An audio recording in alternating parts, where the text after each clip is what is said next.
Good morning, and thank you for joining us. My name is Dr. Harissi-Dagher, President of the Canadian Ophthalmological Society. We, the COS, represent more than 1,000 ophthalmologists across the country who are dedicated to delivering safe, high-quality medical and surgical eye care to Canadians. With me today is Dr. Nina Ahuja, Chair of Council on Advocacy and President-elect of the COS. We will keep our opening remarks brief to allow time for questions. Thank you once again for being here. I will now turn it over to Dr. Ahuja.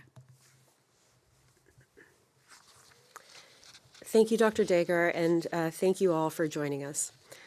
Today we're here to address a critical and time-sensitive issue in eye care: patient safety in the face of ongoing provincial proposals to allow optometrists to perform surgery. Although scope of practice is regulated provincially, the implications for patient safety and public clarity are national, which is why we're addressing this here today. Our message is simple and firm. We support modernizing eye care, but never at the expense of patient safety. The eye and its surrounding structures are extraordinarily delicate. Even the smallest mistake can result in permanent vision loss, and there are no second chances once the damage is done. This is why surgery must be performed by surgeons. To clarify the common confusion between optometry and ophthalmology, like ophthalmologists, optometrists use the title doctor. But optometrists are not medical doctors. They do not go to medical school, and their training is not equivalent. Ophthalmologists like Dr. Dagher and I are medical doctors and surgeons. We've completed medical school and a minimum of 5 years of accredited training, specialty training that includes thousands of supervised hours in the operating room, learning surgery, managing complications and emergencies, and performing hundreds to thousands of procedures independently, yet under supervision by surgeons before entering independent practice. While optometrists provide valuable and essential primary eye care, they do not receive surgical training. This distinction matters. To support clarity, we recommend that provinces adopt a consistent requirement that anyone who is not a medical doctor but uses the title doctor also list their credentials and profession in all public and professional communications. This supports transparency, reduces confusion, and ensures that scope expansion proposals can be evaluated safely and accurately. We fully respect that title use and scope are provincial responsibilities. We are not asking the federal government to direct provincial decisions, but we are asking for consistent clarity and transparency that supports informed choices for patients, informed decision-making for policymakers, and ensures safety in quality of care for safe medical surgical care for all Canadians. Before discussing eye surgery specifically, I want to share an example from pharmacy scope expansion that reinforces why proper training is essential. Recently, a patient with a red eye was assessed by a pharmacist and treated as simple pink eye. The patient actually had endophthalmitis, a serious infection inside the eye that is blinding if not diagnosed and treated quickly and properly.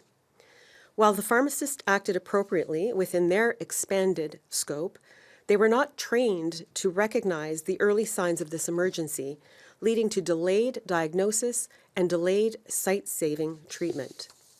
This case demonstrates the real-world consequences of managing conditions without depth of medical and surgical training. This principle applies directly to surgery.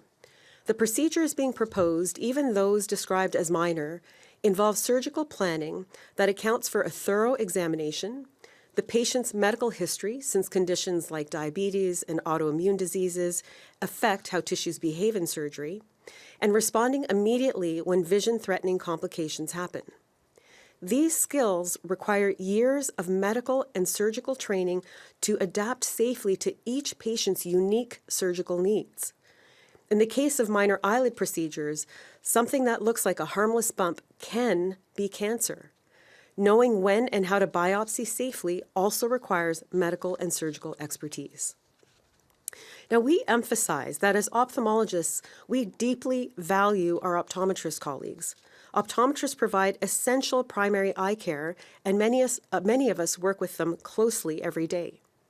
As an organization, we have reached out to the Canadian Association of Optometry to discuss patient care pathways that improve access while prioritizing patient safety.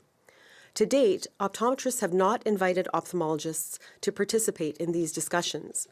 We are asking for meaningful collaboration to optimize patient care pathways within existing scopes of practice before any further expansion is considered. This represents a significant opportunity to strengthen patient care across the country and to be international leaders for access to essential eye care services, particularly with the recent passage of Bill C-284 for a national eye care strategy and in alignment with the United Nations Vision for All 2030 mandate.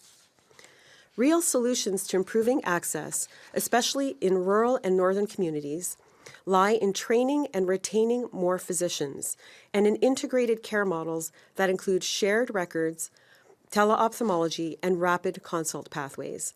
These strategies modernize eye care without lowering surgical standards or compromising patient safety. Today, we call on governments to adopt an evidence-based, balanced, and transparent approach to eye care modernization. We should never compromise patient safety to improve access. Every patient, including those in underserved areas, deserves the same level of expertise and protection. When it comes to eye surgery, Canadians should be guaranteed one simple assurance: surgery done by surgeons. This is a matter of safety, trust, and ensuring the highest standard of care across the country. Thank you, and I'll turn it back to Dr. Dagher. Bonjour à toutes et à tous. Je suis Dr. Harissi-Dagher, présidente de la Société canadienne d'ophtalmologie. Merci d'être ici aujourd'hui pour discuter d'un enjeu fondamental, la sécurité des patients, alors que plusieurs provinces envisagent d'élargir la portée de pratique des optométristes pour y inclure certains gestes chirurgicaux. Notre message est clair: moderniser les soins oculaires, oui, mais jamais au détriment de la sécurité des patients. L'œil est un organe d'une extrême délicatesse.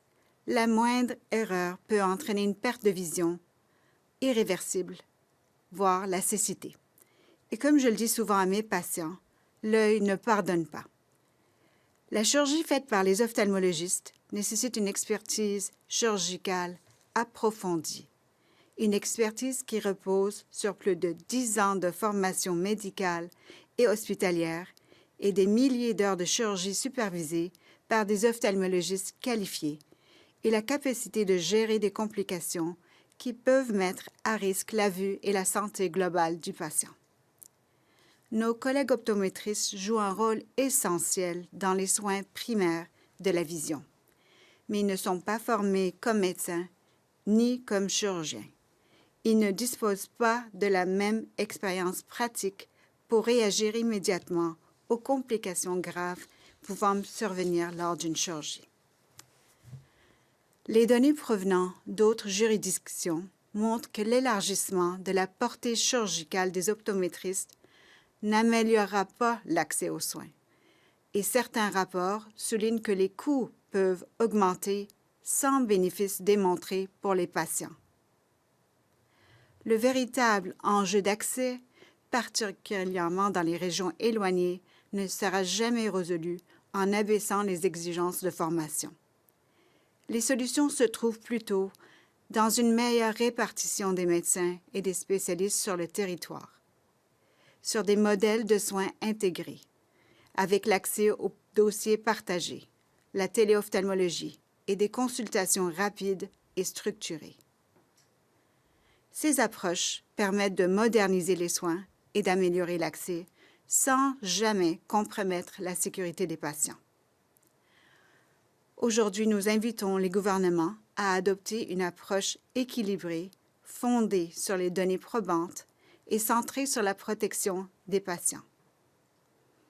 Pour leur chirurgie oculaire, les Canadiens méritent une seule certitude: être entre les mains de chirurgiens les mieux formés pour sauver et préserver leur vue. Merci. For the Q&A, I will reply to questions in French. Questions in English will be addressed by Dr. Ahuja. If a French question is directed to Dr. Ahuja, it'll be my pleasure to translate for her and respond back. Pour la séance de questions et réponses, je répondrai aux questions posées en français. Les questions en anglais seront répondues par la Dr. Ahuja. Et s'il y a une question en français pour Dr. Ahuja, ça me fera plaisir de faire la traduction. Merci. Thank you. Merci. Nous n'avons pas de questions pour le moment. We do not have any questions at the moment. Is there something you would like to add to your statement? Thank you. First of all, thank you for the opportunity to present this important issue to you. We would like to emphasize surgery by surgeons. This is in the best interest of patient safety, trust, and ensuring the highest standards of care for all Canadians. We appreciate the opportunity and thank you very much. Thank you. This concludes the press conference. Merci. C'est ce qui conclut cette conférence de presse. Merci. Thank you. Thank you.